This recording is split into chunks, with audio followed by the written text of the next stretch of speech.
Oke, welcome back again to King of Cook channel ya bro. Udah lama bro kita nggak ngupload deh. Udah lama banget, ada 2 tahun kali.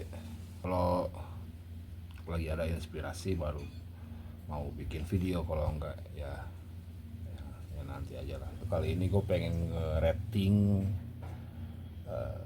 spesies venomous apa yang cocok dari mulai amatir ya, dari mulai anjing amatir, bahasa gua amatir sampai expert ya.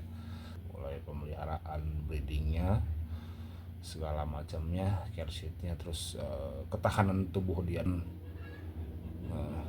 kira ngerokok lah. Nah, yang pertama itu ini yang paling gampang dulu ya, yang saya rekomendasikan untuk buat kalian yang pertama kali mau piara venom. Saya sarankan sih nomor satu dari Puniceus dulu ya. Nah, Puniceus ini apa ya, peliharaan tuh gampang banget.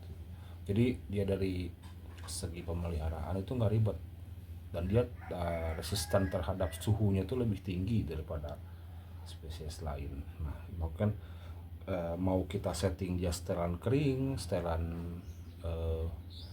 basah, atau setelan lembab, atau segala macamnya, dingin atau panas, itu dia kuat gitu loh. Dan yang terpenting itu adalah minumnya. Kita mau setelan dia kering, panas, gimana pun nggak masalah, asal minumnya dia kencang, minumnya terus. Dan juga si Puni ini walaupun dari kebanyakan Viper baby ya, kebanyakan yang baru lahir gitu ya, susah, lumayan susah untuk dites makan gitu. Untuk makan pertama kali itu susah banget. Tapi kalau untuk namanya Puni nggak ada yang namanya ribet untuk tes makan gitu. Dia mau makan semua menu, mau dari kepala pinkies, mau dia dari cicak, atau dia dari jangkrik, dia dari kodok sekalipun, itu nggak masalah gitu. Mereka pasti mau makan gitu. Asal settingan kitanya benar, suitable buat si baby puni ini gitu. Kebanyakan yang saya temukan di lapangan itu tuh orang pemeliharaan yang baru-baru ini lebih mudah pelihara puni gitu loh. Mereka juga ngomong ke saya juga, enakan puni dipelihara karena lebih mudah daripada kayak albo, kayak insularis gitu loh. Dan juga dia settingan kandangnya itu nggak ribet banget. Lu mau pakai koran lah, mau pakai substrate forest bark, mau pakai koko khas atau yang lainnya, itu nggak masalah. Yang penting jangan pakai substrate yang berbahan serbuk, karena si puni ini dia nggak 100% arboreal, dia tinggal juga di bawah gitu. Jadi ketika kamu kasih makan, takutnya si pangsanya ini nyangkut atau kebungkus kayak sekam padi, atau kayak kokopit, atau substance yang lainnya yang bikin nempel ke kulit mangsanya gitu. Nah, yang takutan itu bukannya malah bagus gitu. Kebanyakan kasus yang kemakan substrate itu rata-rata mati. Kenapa? Karena numpuknya di pencernaan, si ular itu nggak bisa mencerna, apalagi posisi dia masih baby gitu. Jangankan yang baby, yang dewasa aja mati gara-gara makan substrate ini. Minusnya itu di karakternya. Karakter Puniceus ini wah gila sih, brutal sih bisa dibilang. Cuman ini yang kenapa saya saranin untuk pelihara amatir yang baru-baru ini ya, karena karakternya. Kalau kita terbiasa dengan hewan-hewan yang cenderung diem, terus yang defense, atau kayak purpo, kayak insult, kayak barati yang cuman dia kepo maju doang tapi nggak strike. Jika kita dihadapkan dengan ular-ular yang galak, itu tuh otomatis terkaget. Amit-amitnya bakal terjadi kecelakaan ya, karena kita nggak tahu cara penanganannya gitu loh. Makanya saya sarankan di Puniceus. Puniceus peliharaan gampang, harganya murah. Dan juga kenapa saya nyariin Puniceus, karena si Puni ini kan mutasi warna ya. Dia babynya itu misalnya baby dia kuning sampai gede itu belum tentu kuning, tergantung pemeliharaan kita bagaimana. Dan juga walaupun dia babynya jelek, belum tentu ketika gedenya dia tetap jelek, nggak juga gitu. Nah, kita bisa belajar tuh bagaimana mengolah warna, bagaimana men-setting kandang, bagaimana caranya biar si puni yang kita beli harga murah jelek itu ketika dewasa dia jadi bagus. Bagaimana caranya? Dan gak semua Viper itu bisa mutasi. Kayak Insul, Albo itu gak bisa mutasi.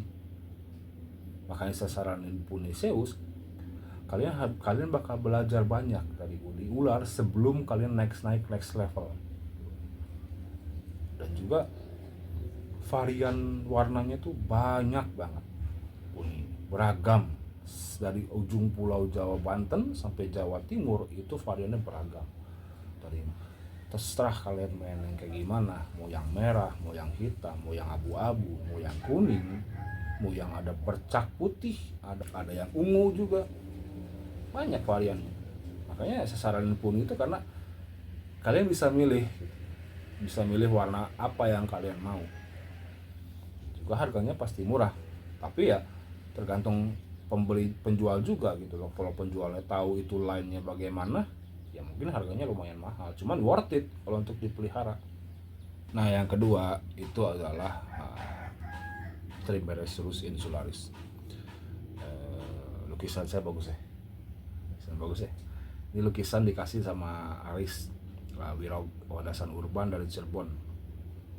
Katanya sih ini temanya ular, tapi gue ngelihat di lukisannya nggak ada bentuk ular. Anjir, kayaknya gue jiwa imajinasi seni gue tuh udah berkurang kayaknya. Cirebon keren ya, street art berasal dari graffiti di jalan, tapi sekarang udah mulai ya mungkin harga pilok mahal, jadinya beralih ke kanvas. Nah, yang kedua itu adalah insularis non yellow ya, ingat non yellow. Kenapa non yellow? Insularis yellow itu kebanyakan orang yang pelihara, apalagi dia nggak tahu seluk beluk tentang setting suhu, setting kandang segala macam, itu pasti mati.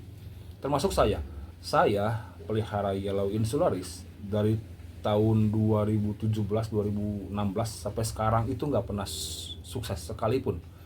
Pernah sekali sepasang dulu ya, pertama kali itu dari operan dari Gian Pension X ya, sekarang udah pensiun.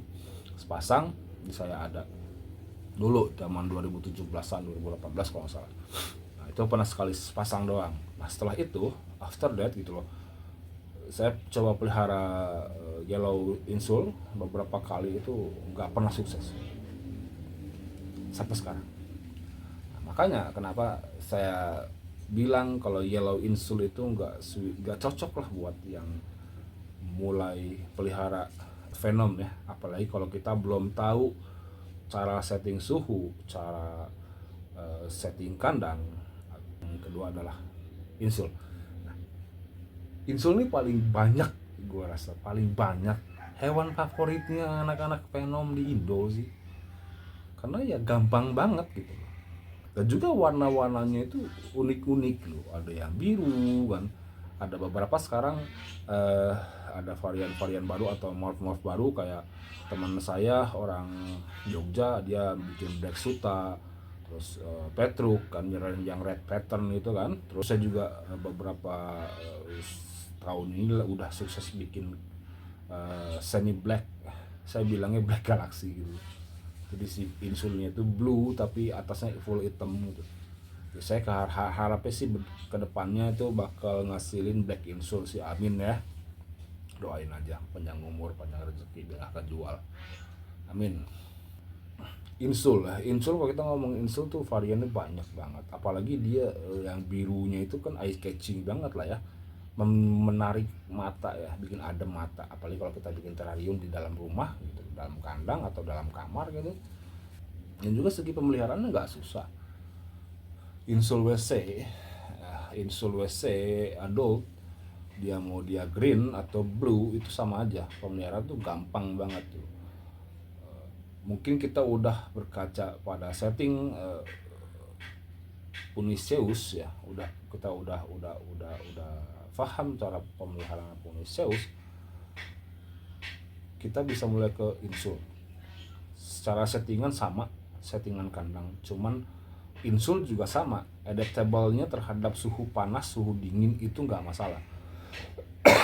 Walaupun mostly kebanyakan insularis blue itu ya, apalagi insularis hijau itu kebanyakan dari daerah-daerah panas ya, jarang daerah-daerah dingin itu jarang. Pulau Komodo, terus Banyuwangi, Pulau Bali, terus kayak Sumbawa, Jawa Timur, tahu lah panasnya kayak gimana. Tapi ketika dibawa ke daerah dingin itu hidup, bisa bertahan hidup. Tergantung ya, kalau gimana kesehatan si ularnya. Kalau si ularnya dari pertama datang dia udah bermasalah, ya akan hidup gitu. Tapi kalau ular sehat, ketika kita bawa ke tempat kemanapun pasti dia hidup. Dari segi pemeliharaan juga gampang, dan juga secara segi makannya juga nggak ribet gitu. Kebanyakan insul WC itu mau dia dikasih makan, langsung kasih tes makan di situ tempat hari itu juga mau gitu. Tapi yang minimnya ini adalah babynya itu rada ribet untuk first feed ya. Untuk first feed itu rada ribet.